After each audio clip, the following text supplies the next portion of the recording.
El equipo de comunicaciones del Santuario de Jesús Nazareno en Punta Arenas presenta Buenos días, familia. Un espacio de la Comunidad Católica de Magallanes que llega a usted gracias a Polar Comunicaciones.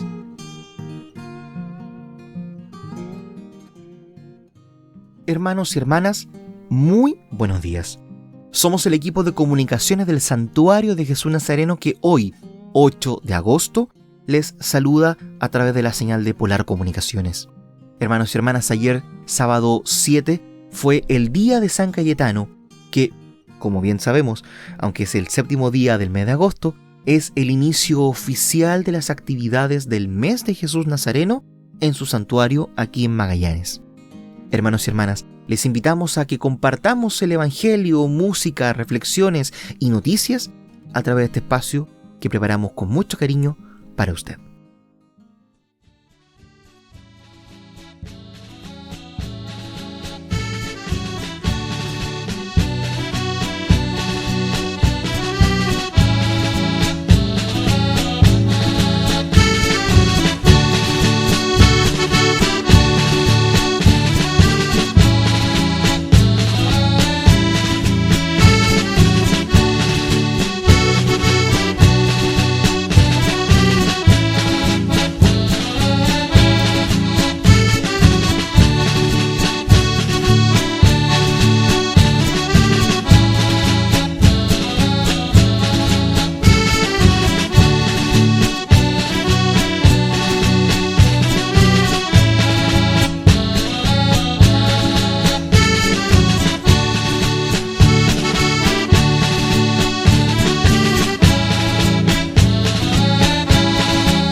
Tus plantas, Señor, llegamos, buscando asilo en tu corazón. Tus gracias todas hoy imploramos, ellas protejan nuestra nación. Doquier el Rey de Reyes, levántese un altar. A Dios queremos en nuestras leyes, en las escuelas y en el hogar. A Dios queremos en nuestras leyes, en las escuelas y en el hogar.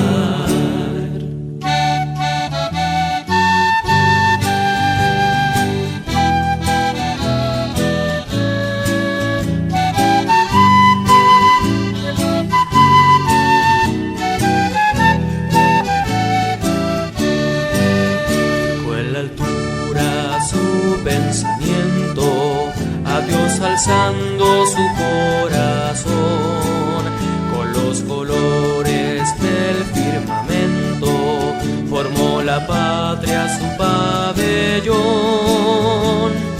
Doquier el Rey de Reyes, levántese un altar. A Dios queremos en nuestras leyes, en las escuelas y en el hogar. A Dios queremos en nuestras leyes, en las escuelas y en el hogar.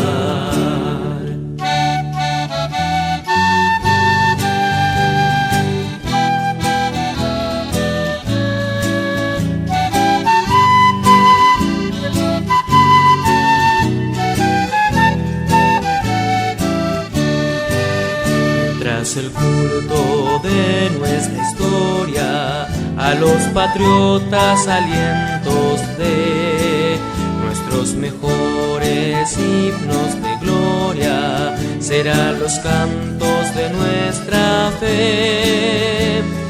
Doquiera el Rey de Reyes, levántese un altar, a Dios queremos en nuestras leyes, en las escuelas y en el hogar. A Dios queremos en nuestras leyes, en las escuelas y en el hogar.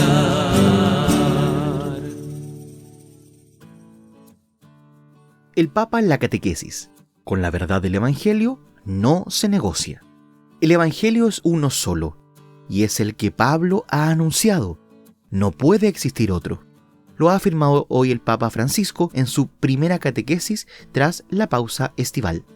Tras una breve pausa en el mes de julio, el Papa Francisco ha reanudado esta mañana su tradicional audiencia general de los miércoles en el Aula Paulo VI. En la catequesis de hoy, el pontífice ha continuado con su ciclo sobre la carta de San Pablo a los Gálatas, la cual, ha dicho, es el anuncio de Pablo que nos da vida a todos. El Papa se ha parado un instante para recordar la figura de Pablo, hombre entusiasta con la misión de evangelizar, pues, dice el Papa, parece que no ve otra cosa que esta misión que el Señor le ha encomendado. Todo en él está dedicado a este anuncio, y no posee otro interés que no sea el Evangelio. Además, dice Francisco, el amor, el interés y el trabajo de Pablo es anunciar, hasta el punto que interpreta toda su existencia como una llamada a evangelizar y a hacer conocer el mensaje de Cristo y el Evangelio. El anuncio de Pablo, anterior a los Evangelios, es el que nos da vida a todos. Pablo, prosigue el Papa, no piensa en los 4 Evangelios como es espontáneo para nosotros. De hecho, mientras está enviando esta carta, ninguno de los 4 evangelios ha sido escrito todavía. Para él, dice el Papa, el evangelio es lo que él predica. El querigma, el anuncio de la muerte y resurrección de Jesús como fuente de la salvación. Un evangelio que se expresa en 4 verbos: que Cristo murió por nuestros pecados, según las Escrituras, que fue sepultado y que resucitó al tercer día, según las Escrituras, que se apareció a Cefas. Este es el anuncio de Pablo, el anuncio que nos da vida a todos, agregó el Papa. El Evangelio es uno solo. Francisco en su catequesis también cuenta que el apóstol no logra explicarse por qué los gálatas están pensando en acoger otro evangelio. Esos cristianos todavía no han abandonado el evangelio anunciado por Pablo, pero hay que tener en cuenta que todavía son principiantes y su desorientación es comprensible. De hecho, dice el Papa, no conocen todavía la complejidad de la ley mosaica y el entusiasmo en el abrazar la fe en Cristo les empuja a escuchar a los nuevos predicadores. Ante este hecho, el Papa asegura fuertemente que el Evangelio es solo uno y es el que Pablo ha anunciado. No puede existir otro.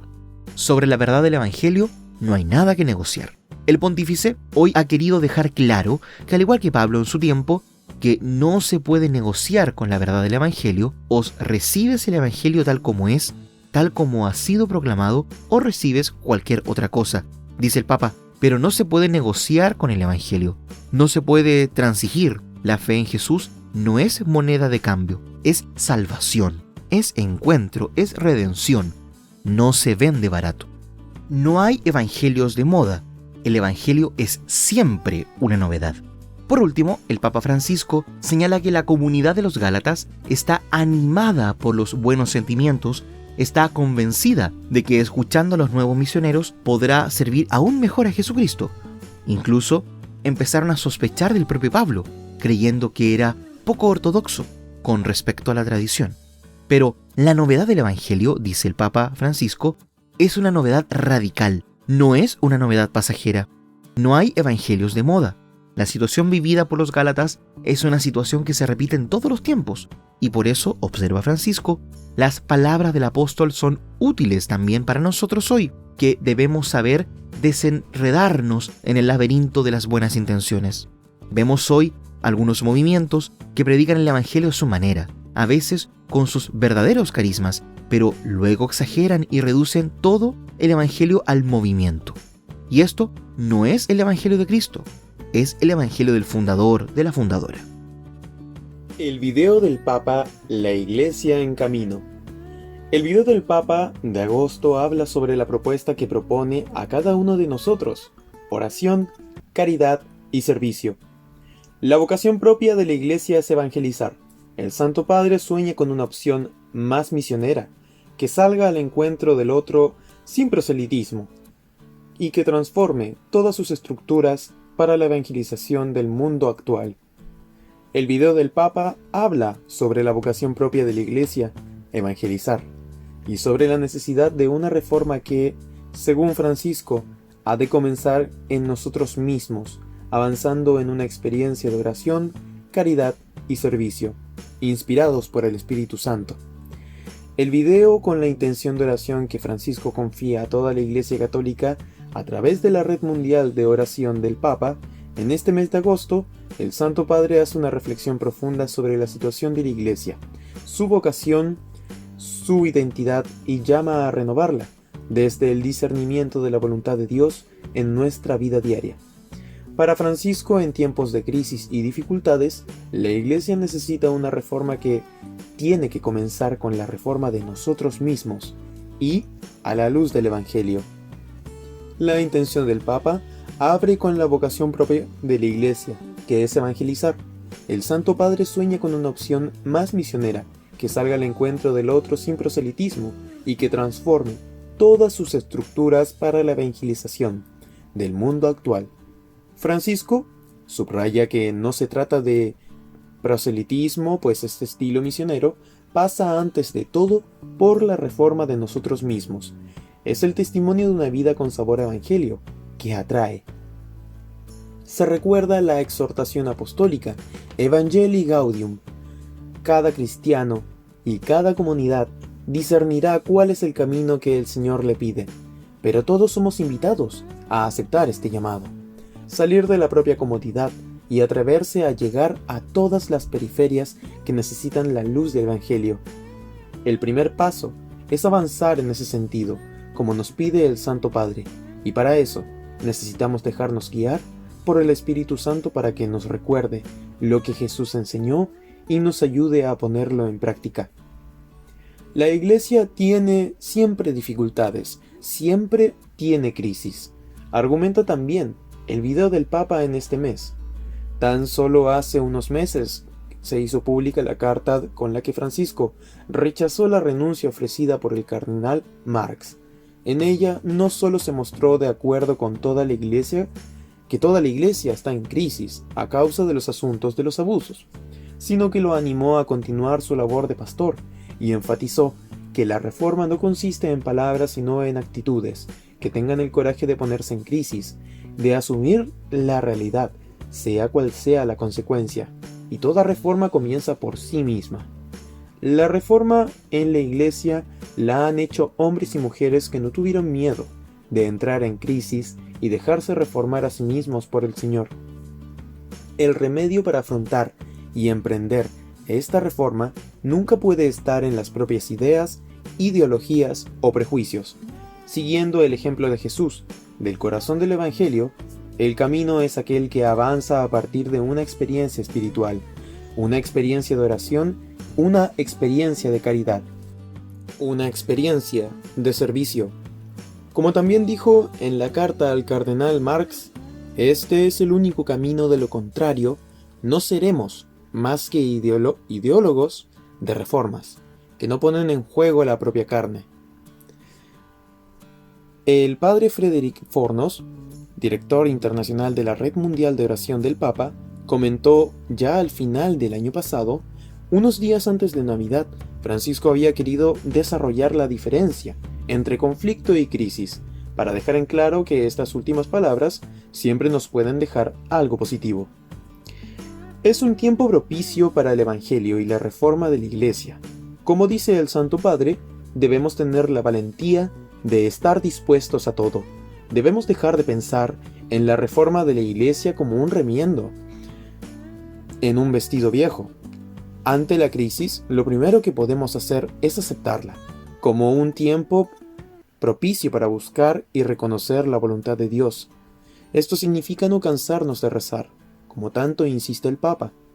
No cansarnos de seguir el ejemplo de Jesús en el servicio, en la caridad, en el encuentro con el otro, con el que sufre, con más vulnerables y que más lo necesitan. El camino siempre tiene que ver con verbos de movimiento. La crisis es movimiento, es parte del camino. Dijo también: recemos por la Iglesia para que reciba el Espíritu Santo, la gracia y la fuerza para reformarse a la luz del Evangelio. El video del Papa es posible gracias al aporte desinteresado de muchas personas. La fuente: Vatican News, por si necesita más información sobre cómo se realizan los videos y la función de estos. 8 datos que debes saber sobre la transfiguración del Señor. Este artículo recopila 8 datos que todo católico debe saber sobre la fiesta de la transfiguración del Señor, que se celebró este 6 de agosto pasado. La primera: transfiguración significa cambio de forma.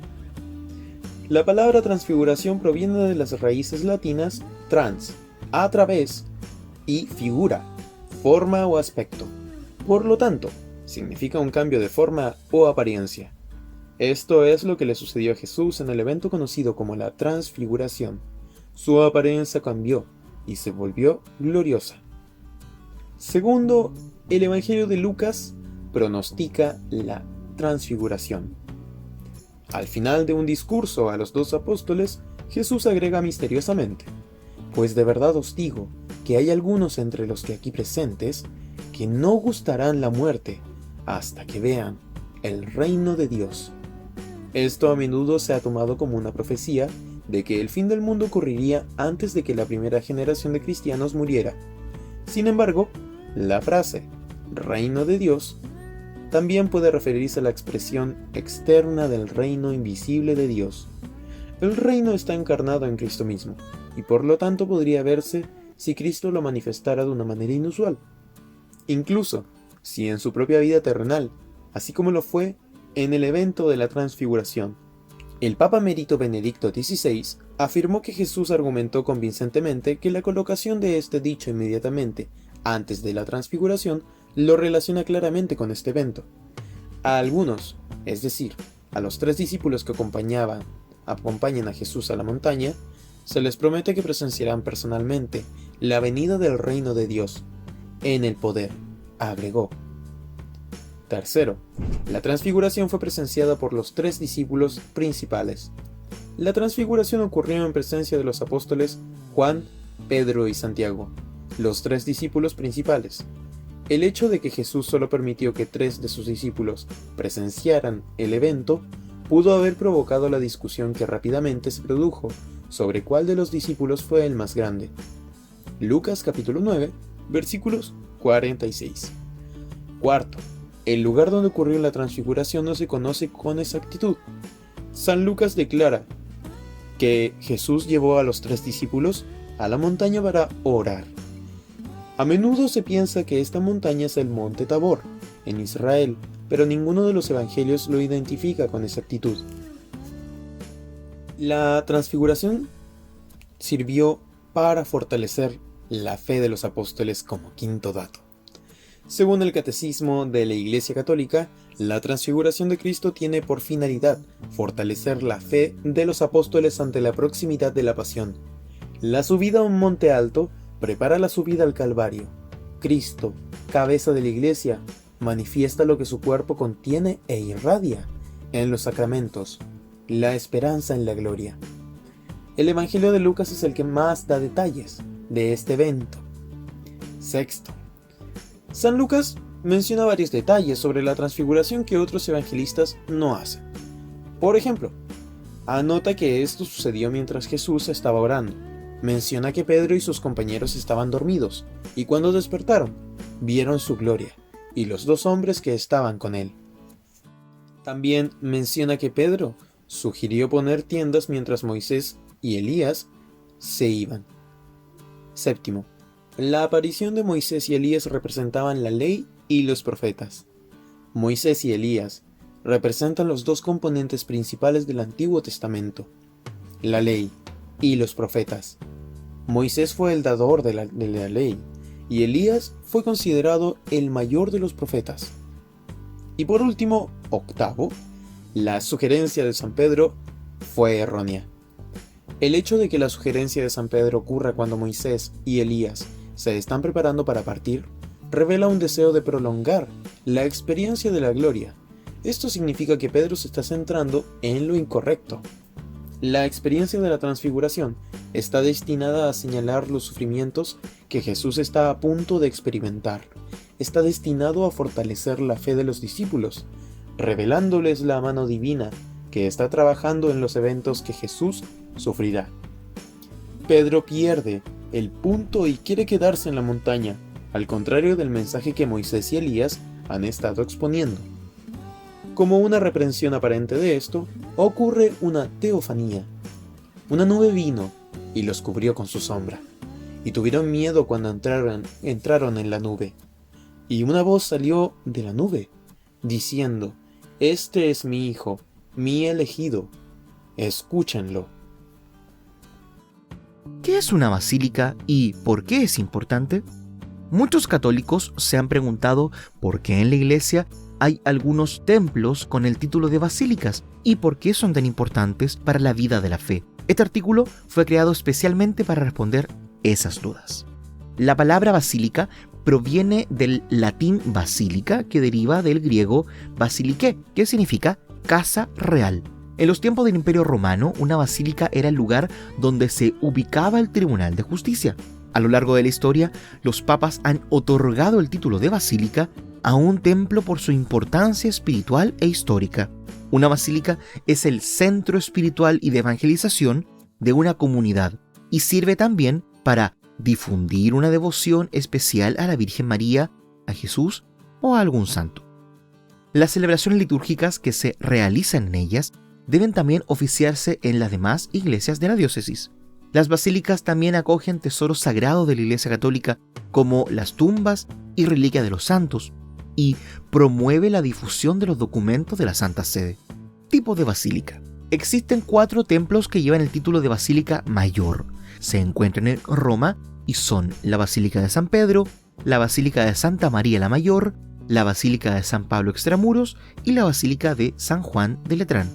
Una basílica mayor posee un altar mayor en el que solo el Papa y sus delegados pueden celebrar la misa.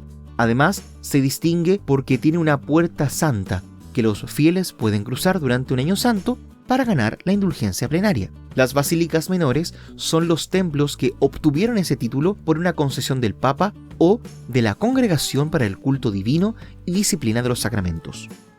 Suelen ser en su mayoría santuarios y catedrales que reciben una gran cantidad de peregrinos por los tesoros sagrados que custodian o por su importancia histórica. En total, existen más de 1.500 basílicas menores en todo el mundo. Algunas de las más conocidas en Italia son la de San Lorenzo Extramuros en Roma, la de San Francisco y la de Santa María de los Ángeles en Asís.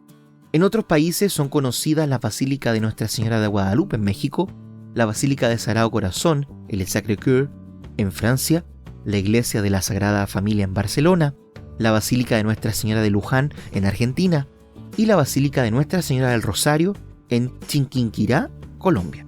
Partes de una basílica. La parte exterior de una basílica se llama atrio, el vestíbulo interior se llama nártex y luego le sigue la nave central, donde se congregan los fieles, y las naves laterales, donde suelen estar los confesionarios, las capillas y el baptisterio.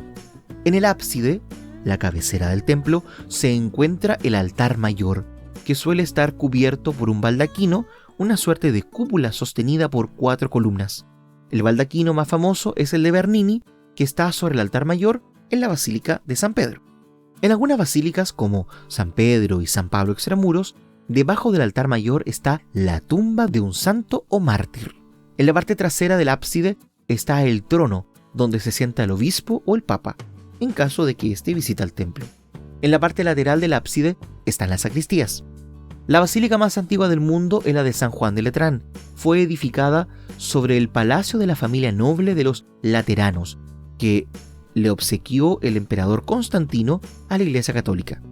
El Papa Silvestre consagró el templo en el año 324. Fuente de esta información, hprensa.com. Sacerdote es asaltado y herido con perdigones en Chile. El domingo 1 de agosto pasado, el sacerdote jesuita Juan Eduardo Fuensalida Keulen resultó herido con perdigones luego de ser asaltado en una carretera de la región del Biobío, sur de Chile. Aproximadamente a las 7 p.m., en el sector de Quirico, comuna de Tiroá, el padre Juan Eduardo Fuensalida Keulen intentaba cruzar con un vehículo la ruta P72S, que estaba bloqueada por unos árboles cortados por unos desconocidos. Según Radio Biobío, los desconocidos obligaron al sacerdote a descender del vehículo. Él se bajó, pero en un confuso incidente resultó herido con perdigones. El sacerdote jesuita de 48 años de edad llegó hasta el hospital de Cañete para ser atendido y descartar lesiones de gravedad. Luego fue trasladado al Hospital Regional de Concepción. A través de un comunicado de prensa, la Compañía de Jesús en Chile agradeció la preocupación de la gente y precisó que el sacerdote fue víctima de un robo común con violencia, en el que le sustrajeron una camioneta. El estado de salud del sacerdote es normal, su vida nunca estuvo en peligro y presenta lesiones leves. Actualmente Juan se encuentra bien y tranquilo en su casa, agregó la congregación. En tanto, la Fiscalía indaga el hecho que se suma a otros sucesos de violencia ocurridos en la región de la Araucanía y del Biobío. Este año han aumentado los ataques con armas de fuego contra camiones, comisarías e incendios a propiedades privadas, como iglesias y fundos. Incluso han habido varios muertos y heridos. El origen de esos ataques se atribuye a grupos extremistas que se definen como mapuches y reclaman derechos sobre las tierras que consideran ancestrales. A lo anterior se suman situaciones históricas no resueltas por el Estado, como la falta de integración que vive el pueblo indígena en el país y la pobreza acentuada por la pandemia del coronavirus. En los últimos meses la policía ha vinculado estos grupos con el narcotráfico y en medio de la falta de confianza institucional de la ciudadanía, el gobierno es criticado por su débil manejo en el control de la violencia. Los sacerdotes jesuitas llegaron en el 2000 a la provincia de Arauco para trabajar y acompañar social y pastoralmente al pueblo mapuche.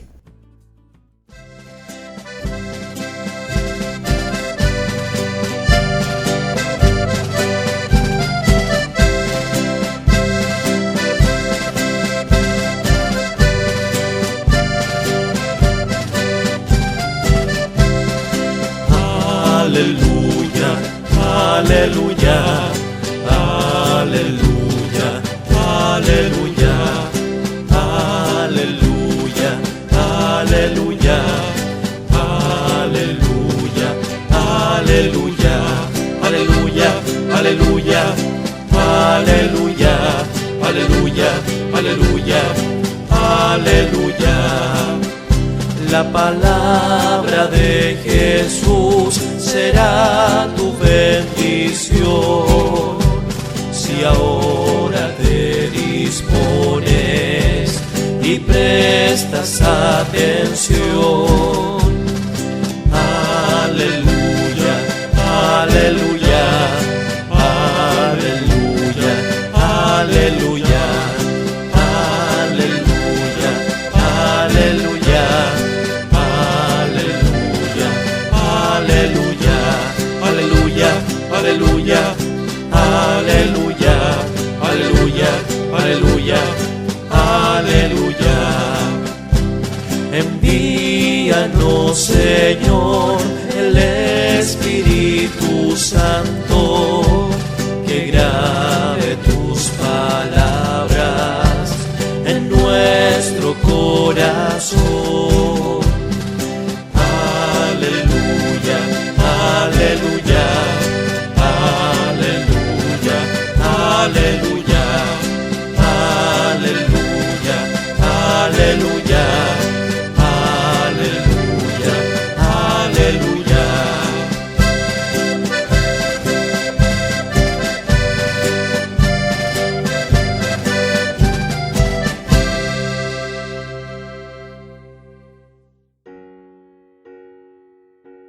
del Evangelio según San Juan.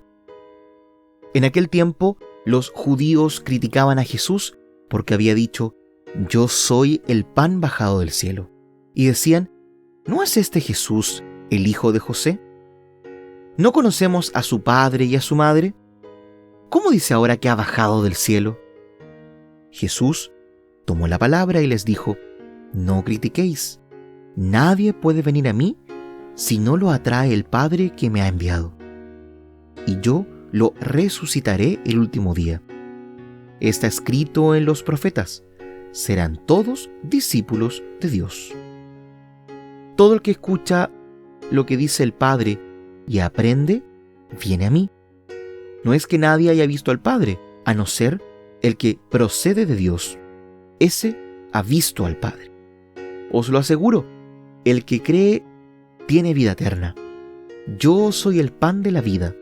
Vuestros padres comieron en el desierto el maná y murieron. Este es el pan que baja del cielo, para que el hombre coma de él y no muera. Yo soy el pan vivo que ha bajado del cielo. El que coma de este pan vivirá para siempre, y el pan que yo daré es mi carne para la vida del mundo. Palabra del Señor. Gloria a ti, Señor Jesús.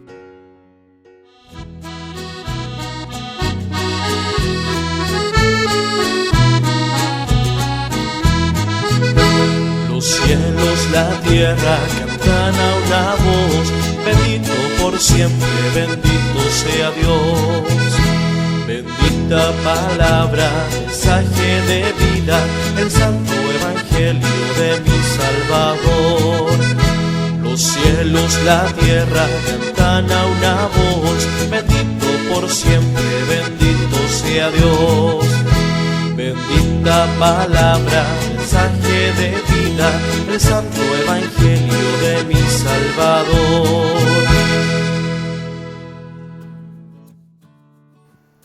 El Evangelio de San Juan hoy nos presenta a Jesús como ese alimento único e interminable para nuestras vidas. Yo soy el pan vivo bajado del cielo. El que coma de este pan vivirá eternamente, y el pan que yo daré es mi carne para la vida del mundo. El relato de este texto se inicia bajo la duda de aquellos judíos que, por el simple hecho de que Jesús viniera de una familia humilde y que dijera: «Yo soy el pan de vida», daba pie de forma inmediata para ser cuestionado y no reconocido como el enviado de Dios. Las interrogantes de quienes lo miraban con desconfianza no demoraron en aparecer. ¿Acaso este no es Jesús, el hijo de José? Nosotros conocemos a su padre y a su madre. ¿Cómo puede decir ahora: yo he bajado del cielo? Ciertamente aquella frase descoloca a este grupo de hombres cuya fe debilitada los lleva a dudar y a no creer que frente a ellos estaba el Mesías, el Salvador de la humanidad. Jesús, de manera serena y como maestro que es, les da a conocer el verdadero significado de lo dicho, clarificando que nadie llega a Él si en un principio no se sienten atraídos por conocer a Dios. Su Padre, quien a través de su seguimiento otorga al final de sus días una vida en plenitud, reafirma que el recibir con un corazón puro las enseñanzas conduce a un encuentro único con Dios, y donde el creer plenamente otorga el gran regalo de la vida eterna. La invitación que les transmite Jesús por medio de este diálogo es a creer plenamente en Él, a reconocerlo como ese alimento necesario para sus vidas, donde a través de su palabra y de la oración, el Espíritu recibe el sustento que permite mantener esa estrecha comunión con el Creador.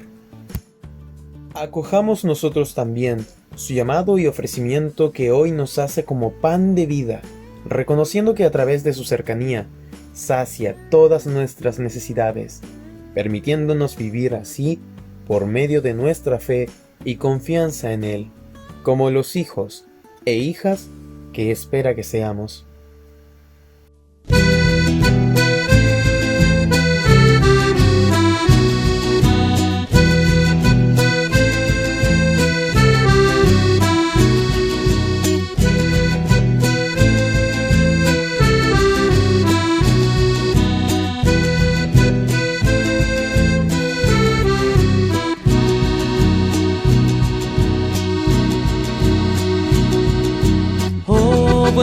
Jesús, yo creo firmemente que por mi bien estás en el altar, que das tu cuerpo y sangre juntamente al alma fiel en celestial manjar, al alma fiel en celestial manjar. Indigno soy, confieso avergonzado de recibir la Santa Comunión. Jesús, que ves mi nada y mi pecado, prepara tú mi pobre corazón, prepara tú mi pobre corazón.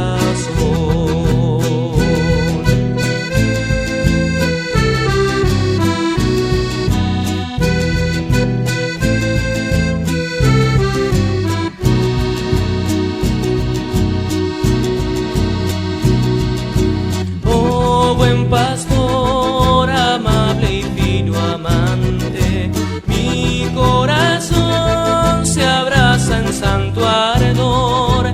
Si te olvidé, hoy juro que constante he de vivir tan solo de tu amor, he de vivir tan solo de tu amor. Dulce maná y celestial comida, gozo y salud de quien te come bien. Ven sin tardar, mi Dios, mi luz, mi vida, desciende a mí hasta mi pecho. Ven, desciende a mí hasta mi pecho. Ven.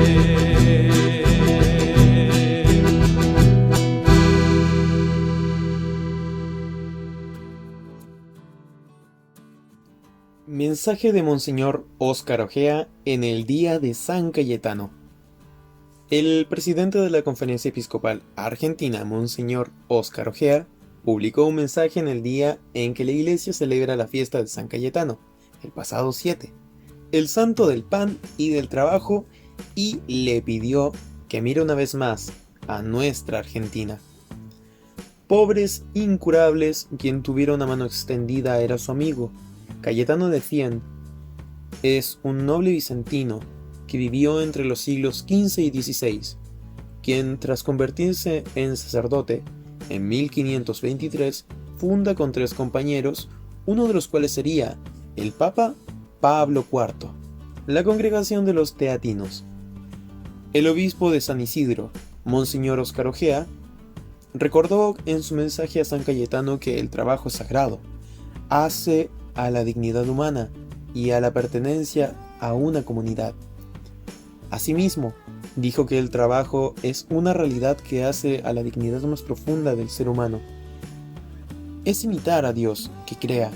Dios crea para nosotros el mundo y nos pide que lo cuidamos y que lo hagamos avanzar.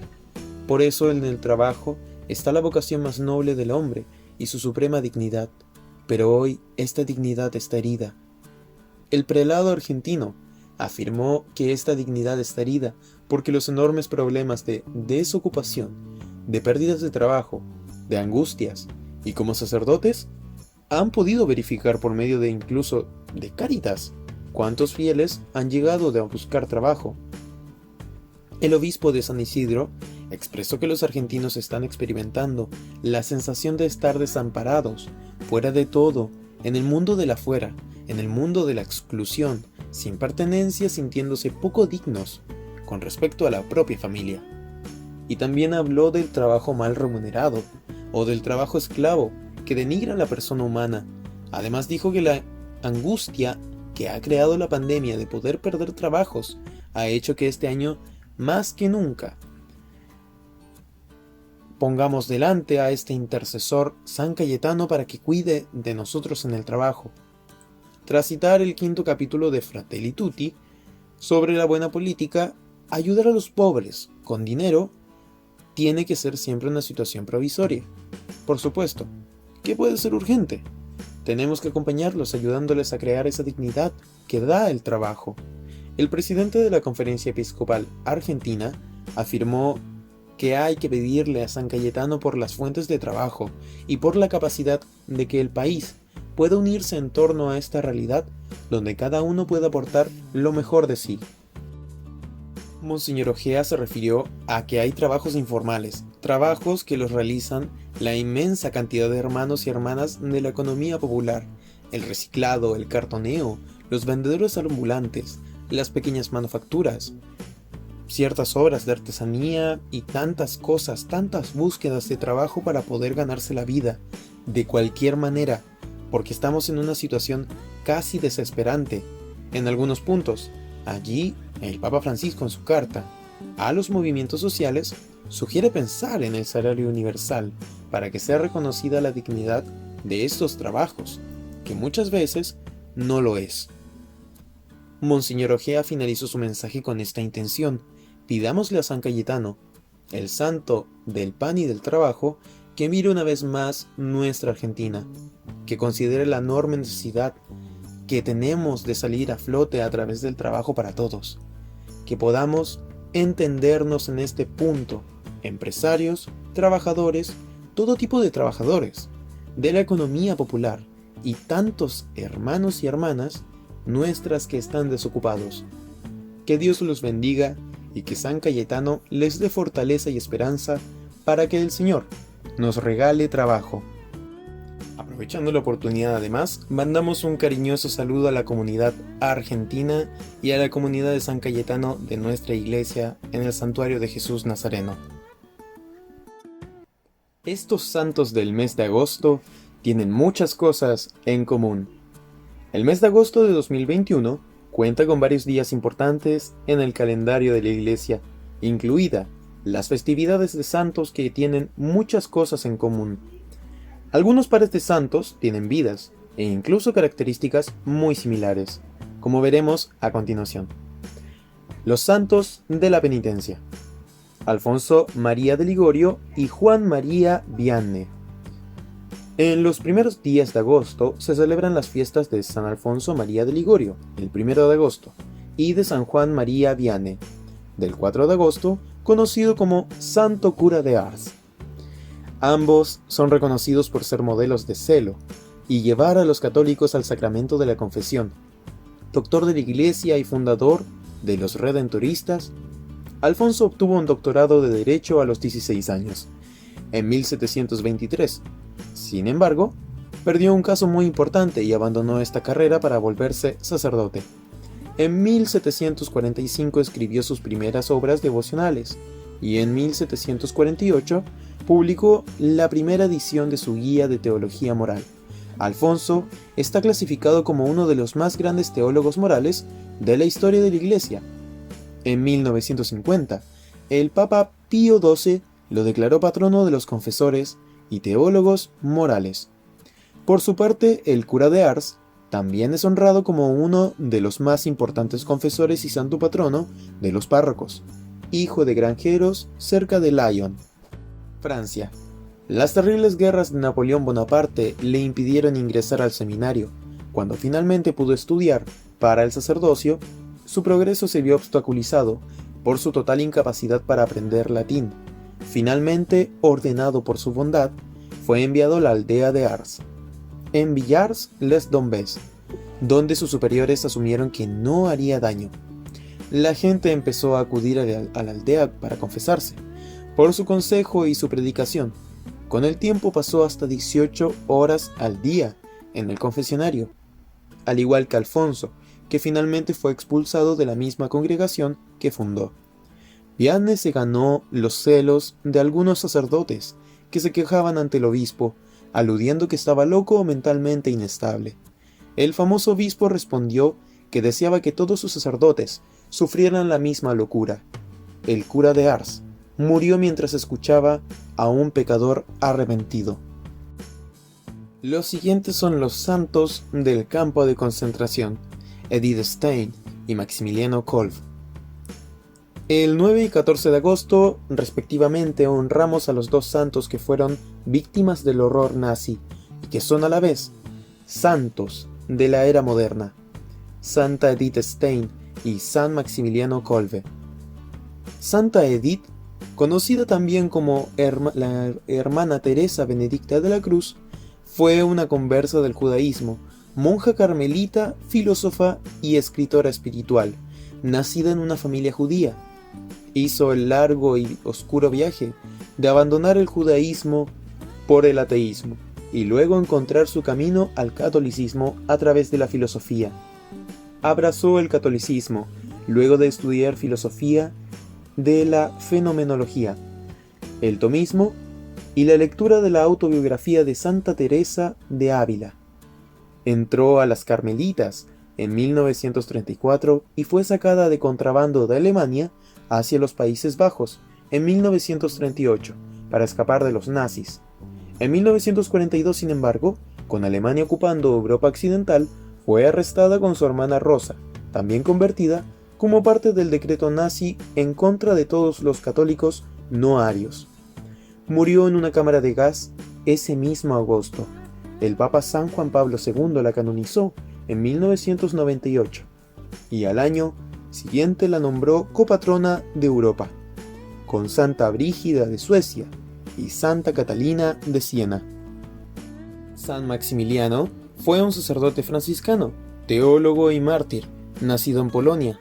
Ingresó a los conventos franciscanos en 1907. Estudió en Roma y fue ordenado sacerdote en 1918.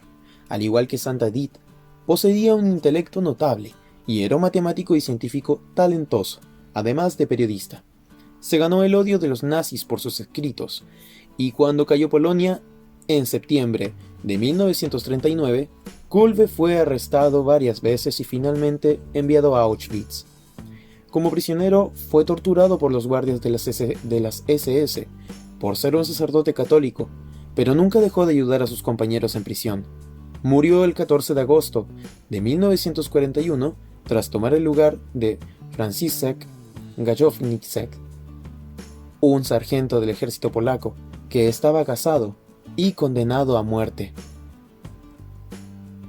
Y, por último, los santos que son parientes: Santa Mónica y San Agustín. A fines de agosto, cuenta con 2 festividades consecutivas, la de Santa Mónica el 27 de agosto y su hijo San Agustín el 28 de agosto. Durante varios años, muchas lágrimas. Santa Mónica rezó para que su hijo, brillante pero rebelde, volviera en sí y se arrepintiera de su vida libertina con la que desperdiciaba su intelecto. Nunca dejó de rezar y esperar, y al final, sus oraciones fueron respondidas. La conversión final de su hijo se produjo bajo la influencia de San Ambrosio de Milán, y ella estuvo allí para presenciar el bautismo a manos de Ambrosio. Murió en Ostia, cerca de Roma, el 27 de agosto del 387. Agustín, por supuesto, es considerado el más grande de los padres de la Iglesia occidental, que ejerció una enorme influencia en la formación de la teología cristiana y la civilización occidental. Nada de eso se habría sucedido si su madre lo hubiera abandonado.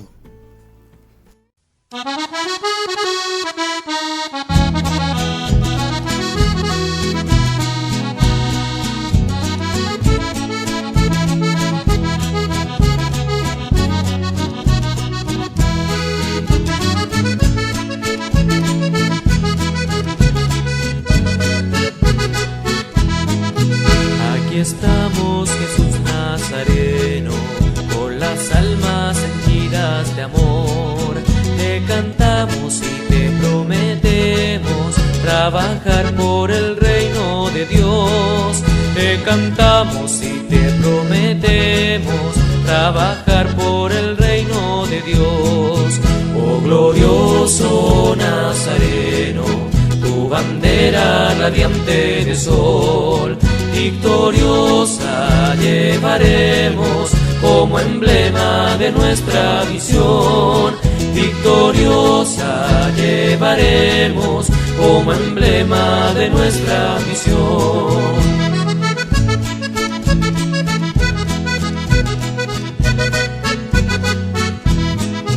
El azul de morada pecado se tiñe, si a la vida visita el dolor, pero Cristo es el sol luminoso que señala la resurrección, pero Cristo es el sol luminoso que señala la resurrección. Oh glorioso Nazareno, tu bandera radiante de sol, victoriosa llevaremos como emblema de nuestra misión, victoriosa llevaremos como emblema de nuestra misión.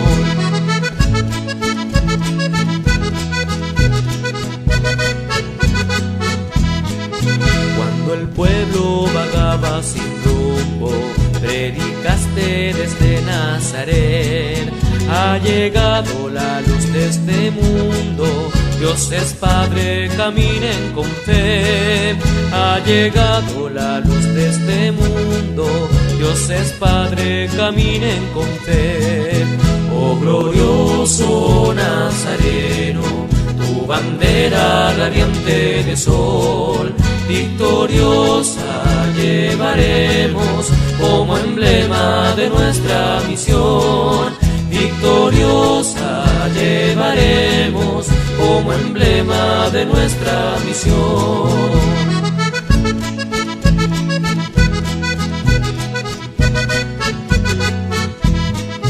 El santuario que te construiremos tendrá torres que apunten al sol, y en lo alto la invicta bandera como signo de fe y devoción, y en lo alto la invicta bandera como signo de fe y devoción. Oh glorioso Nazareno, tu bandera radiante de sol, victoriosa llevaremos como emblema de nuestra misión, victoriosa llevaremos como emblema de nuestra misión.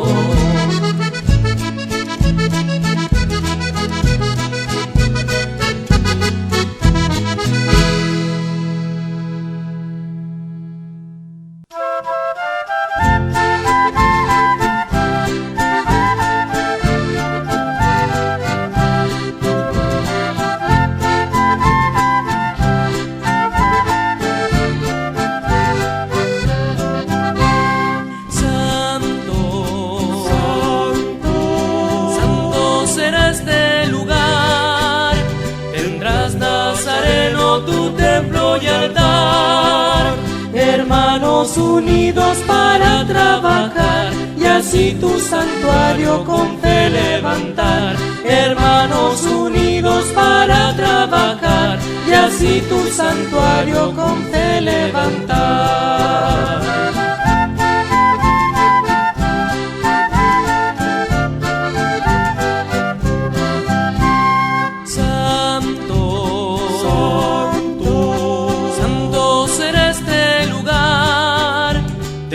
Nazareno, tu templo y altar.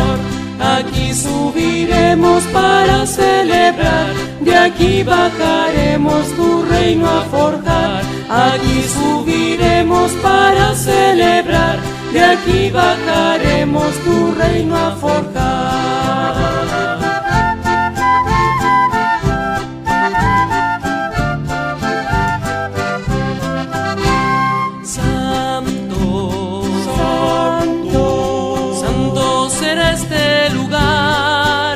Tendrás, Nazareno, tu templo y altar. Seremos tu pueblo, tendremos hogar, y tú nuestras vidas vas a transformar. Seremos tu pueblo, tendremos hogar, y tú nuestras vidas vas a transformar.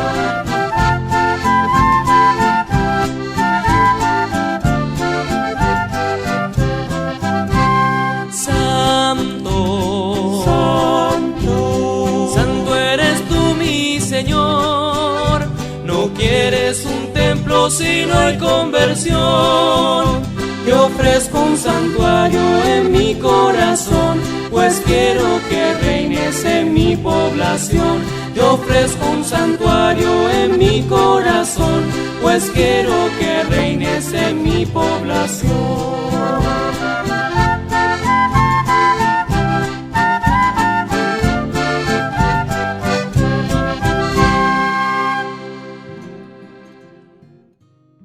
Hermanos y hermanas, nos despedimos de este espacio radial semanal y les anunciamos que esperamos, por supuesto, encontrarnos el próximo domingo 15, fiesta de la Asunción de la Virgen María. Hermanos y hermanas, la novena de este año de Jesús Nazareno se inicia el día viernes 20 de agosto en su santuario, justamente el día del onomástico de nuestro obispo, el Padre Bernardo. Y además, hermanos y hermanas, durante esos días la novena será tanto presencial como transmitida por nuestra página fanpage de Facebook, que le invitamos a usted a seguir, Santuario Jesús Nazareno. Además, mis hermanos y hermanas, debemos comunicar que, aunque estamos en fase 4, el tamaño de nuestro templo no nos permite albergar a más de 40 personas en la nave. Se suma un par de personas más en el presbiterio, pero por las divisiones y las distancias, en la nave, donde están las bancas, donde se sientan los fieles, solo podemos recibir 40 personas. Los horarios de la novena, al igual que todas las celebraciones diarias de nuestro santuario, es a las 20 horas. Y el día domingo tenemos la Eucaristía a las 4 de la tarde. Durante la novena, por supuesto, aprovecharemos de tener la misa a las 4 y la novena a las 20 horas el domingo. Y el caso de los 2 sábados, que el 21 y 28, que son parte de la novena, tendremos liturgia a las 7 de la tarde, previo a la oración, y a las 20 horas el Santo Rosario y la predicación tradicional. Hermanos y hermanas, que estén muy bien. El equipo de comunicaciones del Santuario de Jesús Nazareno en Punta Arenas presentó Buenos Días Familia, un espacio de la Comunidad Católica de Magallanes que llega a usted gracias a Polar Comunicaciones. Esperamos encontrarnos con usted la próxima semana.